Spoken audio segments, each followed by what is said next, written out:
Olá pessoal, eu resolvi postar o vídeo completo do último desenho que eu fiz, que é um retrato do Seu Madruga. O vídeo tem 8 minutos e ele resume várias horas de trabalho. Eu resolvi colocar esse conteúdo completo para ajudar quem está estudando desenho e para quem gosta muito de desenho e quer ver todo o processo de realização desse trabalho. Nesse desenho eu estou usando lápis carvão e folha de papel craft. O carvão não adere tanto à folha quanto o grafite, por isso ele é ideal para fazer esboço, mas não só isso, você pode fazer desenhos totalmente acabados com o carvão. Aqui eu estou copiando a imagem olhando para um monitor e numa escala de 1:1, ou seja, o que tem 1 centímetro na tela é 1 centímetro na minha folha. Como é um desenho rápido, eu não estou seguindo milimetricamente as medidas.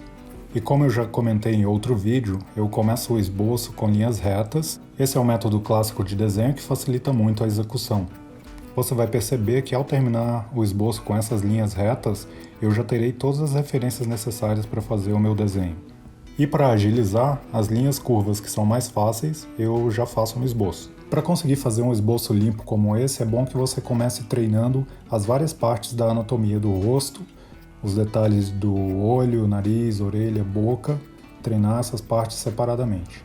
É importante conhecer todas as partes para ter um conjunto harmônico, porque além de só copiar a imagem e ver onde cada linha se encaixa, é bom ter as referências de anatomia para colocar tudo no lugar. Agora que o esboço ficou pronto, eu vou começar a refinar as linhas do desenho. Essa etapa vai ser muito mais lenta e repetitiva. Como a quantidade de efeitos para fazer um bom retrato é imensa, eu gosto de trabalhar por camadas, por etapas. Os tipos de efeito vão variar muito de acordo com a área da figura. Isso é algo que você pode explorar, por exemplo, onde não tem muito detalhe, não coloque mais detalhe do que você consegue ver no seu modelo. Nessa parte do cabelo, por exemplo, eu não consigo ver fio por fio e ainda por cima tem a sombra do chapéu que desfoca quase tudo nessa região. Vou acrescentar a textura de cabelo depois. Eu prefiro trabalhar com camadas de tons até chegar no ponto na tonalidade que eu acho que corresponde àquela da imagem. Além disso, eu prefiro ir preenchendo toda a figura com os tons mais básicos, mais claros, e ir avançando aos poucos até chegar à etapa de acabamento. Assim eu consigo equalizar, manter todos os tons no nível correto. Esse é o modo mais prático de desenhar, porque você consegue ir mantendo o equilíbrio.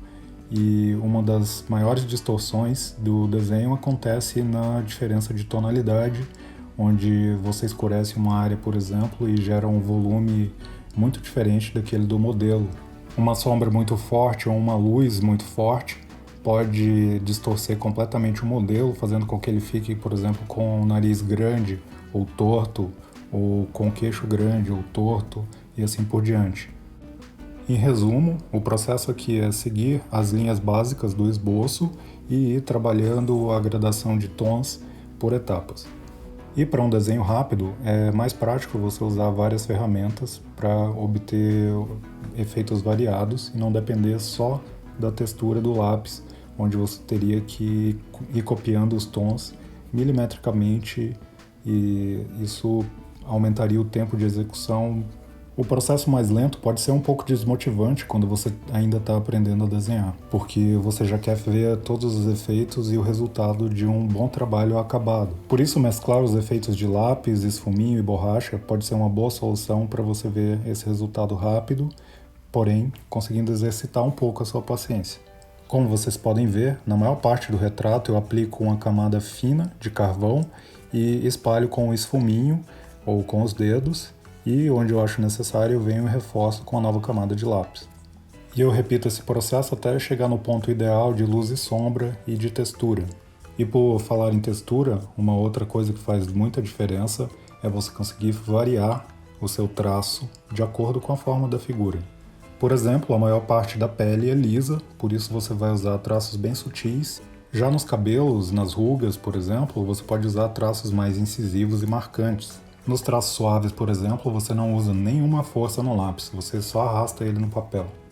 E repare no movimento e na direção da minha mão. Em geral, eu sempre sigo a forma da figura. Isso ajuda a obter mais efeitos dentro do pequeno espaço que nós temos para trabalhar o nosso desenho. E assim dá para conseguir um resultado realista com bem menos esforço. Nas áreas maiores da pele do rosto, eu vou usar a mesma lógica que eu expliquei para o cabelo.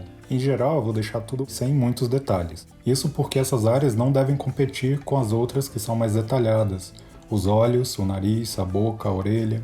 Em geral, eu prefiro um desenho que se pareça mais com um desenho do que com uma fotografia. E um diferencial do desenho é que ele pode imitar melhor a nossa visão, uma vez que nós não temos o foco completo de todas as partes daquilo que estamos vendo.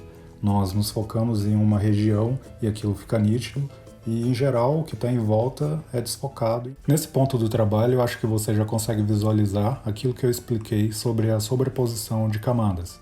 À medida em que você vai adquirindo prática, você consegue planejar melhor a base do seu desenho e isso torna muito mais fácil você fazer o acabamento.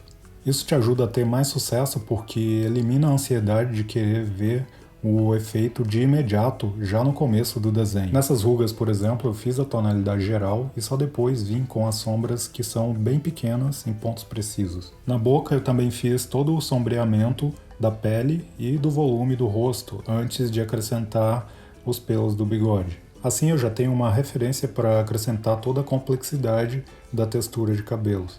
E como vocês podem notar, estou fazendo traços rápidos e meio aleatórios, ao invés de copiar milimetricamente o que eu vejo numa fotografia, por exemplo. Isso já é o suficiente para dar uma naturalidade para o desenho e tornar ele realista. Assim você consegue desenhar com muito mais naturalidade, o processo é bem mais satisfatório e no fim a imagem não vai ficar com um aspecto congelado como se fosse uma fotografia. Quando vai chegando no fim do desenho, o nível de acabamento é muito alto e quase não dá para mexer em nada, a menos que você queira estragar o seu desenho. Então, muito cuidado nessa etapa de finalização para não exagerar nada e não estragar o que já está muito bom. Espero que você tenha gostado do vídeo. Você pode apoiar o meu trabalho seguindo o meu perfil e compartilhando o meu conteúdo. Muito obrigado e até o próximo vídeo.